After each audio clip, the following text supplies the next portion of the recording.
আপনি যদি মনে করেন গাজ্জা দখল করলেই তাদের এই সন্ত্রাসবাদ থেমে যাবে, আপনি ভুল করছেন। যতক্ষণ পর্যন্ত তারা বিশ্বকে নিয়ন্ত্রণ না করছে, বিশ্বকে শাসন না করছে, তারা ক্ষান্ত হবে না। এবং তাদের মূল রাজনৈতিক পটভূমি এবং ভৌগোলিক অবস্থানটা কি হবে সেটাও তারা মেনশন করেছে। তারা চায় পুরো হোলি ল্যান্ডটা দখল করতে। এখন আপনি প্রশ্ন করতে পারেন যে ভাই হোলি ল্যান্ডটা কি? উত্তর হচ্ছে, হোলি ল্যান্ড হচ্ছে সেই জায়গা ইরাকের ইউফ্রেটিস নদী থেকে শুরু করে মিশরের নীল নদ পর্যন্ত। আই রিপিট, ইরাকের ইউফ্রেটিস নদী থেকে শুরু করে মিশরের নীল নদ পর্যন্ত এই পুরো জায়গাটাকে বলা হয় হোলি ল্যান্ড, অর্থাৎ পবিত্র ভূমি, আরদুল মুকাদ্দাসা। কোরআনে বলা হচ্ছে আরদুল মুকাদ্দাসা, ওদের স্ক্রিপচারে বলা হচ্ছে হোলি ল্যান্ড। তাদের মিসাকে ইহুদিরা বলছে মিসায়া, এবং খ্রিস্টানরা নাসারারা বলছে অ্যান্টিক্রাইস্ট। যাকে আমরা চিহ্নিত করছি সে হচ্ছে মাসিহুদ দাজ্জাল।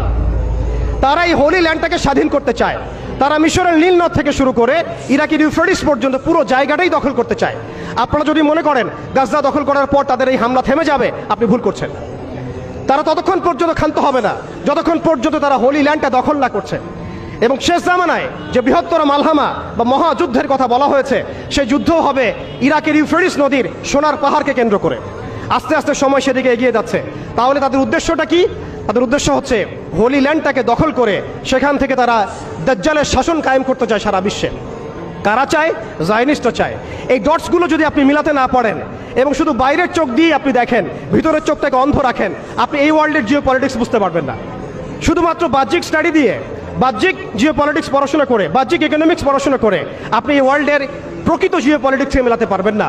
অর্থাৎ সামনে আসছে দাজ্জালের শাসন, যেটা নবী সাল্লাল্লাহু আলাইহি ওয়াসাল্লাম ইরশাদ করেছেন যে মাসিহুদ দাজ্জাল এই ইহুদিদেরকে নিয়েই এই বিশ্বকে শাসন করবে 40 দিন। কতদিন? 40 দিন। এবং তার প্রথম দিনটা হচ্ছে 1 বছরের সমান, দ্বিতীয় দিনটা হবে 1 মাসের সমান, এবং তৃতীয় দিনটা হবে 1 সপ্তাহের সমান। বাকি দিনগুলো হবে আমাদের দিনের মতোই।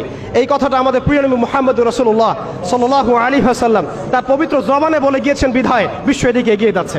সারা বিশ্বে আপনি দেখবেন ইহুদি এবং খ্রিস্টানদের মধ্যে একটা গ্রুপ আছে, একটা দল আছে যারা একে অপরের বন্ধু। এই মুভমেন্টের নাম হচ্ছে জায়নিস্ট মুভমেন্ট। আল্লাহ পাক তাদেরকে আমাদেরকে বন্ধুরূপে গ্রহণ করতে নিষেধ করেছেন। আল্লাহ পাক বলেছেন বা'দুহুম আউলিয়াউ বা'দ, এরা একে অপরের বন্ধু। ওয়া মান ইয়াতাওয়াল্লাহুম মিনকুম ফাইন্নাহু মিনহুম, হে মুমিনগণ তোমাদের মধ্যে কেউ যদি ওদের সাথে হাত মিলাও তাহলে তোমরা তাদের অন্তর্ভুক্ত হবে, এই উম্মতের কেউ না তোমরা।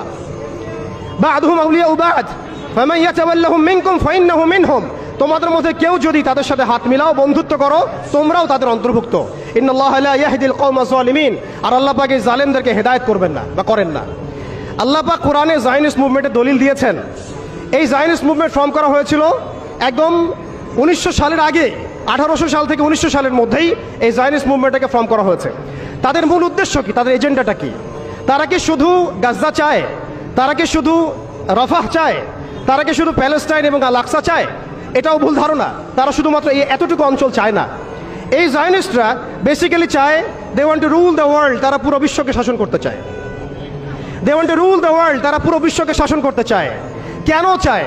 কারণ তারা প্রত্যাশা করছে, তারা বসে আছে এই অপেক্ষায় যে তাদের একজন মাসিহ আসবে। তারা বলে মিসায়া, তাদের একজন মিসায়া আসবে, যেই মিসায়া যদি আসে তাহলে তারা বাইতুল মুকাদ্দাস থেকে আবারও পুরো বিশ্বকে শাসন করবে, ঠিক যেমন সুলাইমান এবং দাউদ আলাইহিস সালামের সময় তারা বিশ্বকে শাসন করত। এটা তাদের বিকৃত ধর্মগ্রন্থ তালমুদের মধ্যে লেখা আছে। এই এজেন্ডাকে বাস্তবায়ন করার জন্য তারা এগিয়ে যাচ্ছে।